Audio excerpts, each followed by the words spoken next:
This past weekend, we hosted a retreat for more than 60 of our high school teens. The retreat was entirely peer-led. They gave the talks, they led the discussion groups. There was all-night adoration going on, and even in the wee hours of the morning, you could still find multiple teenagers in there on their knees in prayer. Even at around 8 o'clock on Sunday evening, we finally had to start kicking them out because they just wouldn't leave, and our adult chaperones were exhausted and had to go home to get some rest. It was really a beautiful sight to see.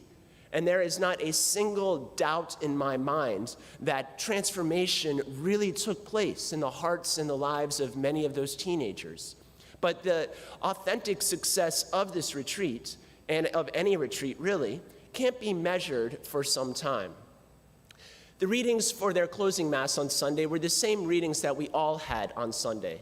And they began with the line, "Seek the Lord while he may be found." And as I was reading that line, it hit me as something odd. I mean, is there going to come a time in which God can't be found? Is he getting lost? Is he disappearing? Is he fading away to nothing? Why is it that he might not be able to be found at some future point? In our first reading today, we hear about King Darius of Persia.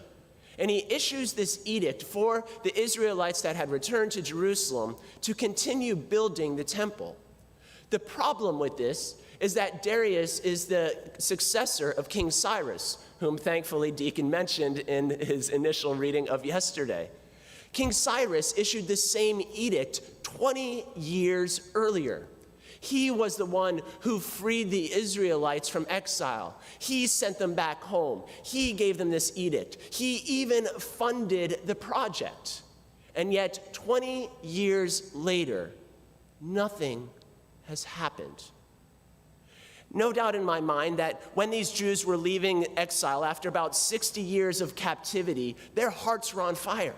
They were ready to go back home. They were ready to build the temple. They were ready to restore the worship and the sacrifices. They were ready to return to that intimate relationship that they had with the Lord prior to their exile. But yet with difficulty and distraction, they just never got it done.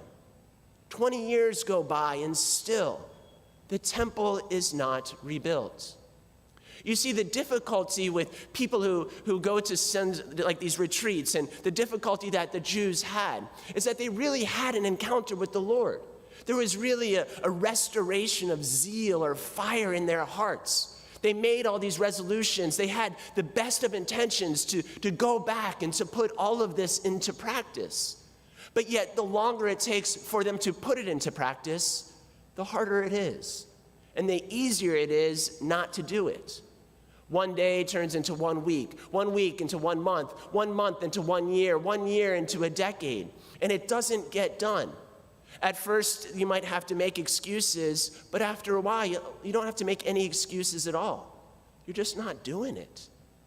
You know, they say the easiest time it is to quit something is the day after you don't do it. If you don't pray today, if you don't read the scriptures today, if you don't go to Mass today, if you don't do some exercise today or clean today or call that person today, the likelihood of doing it tomorrow severely diminishes. Who is it that is a part of Jesus' family? The one who hears and acts on it. Seek the Lord while he may be found. Who is it that's fading away? It's not God, but us.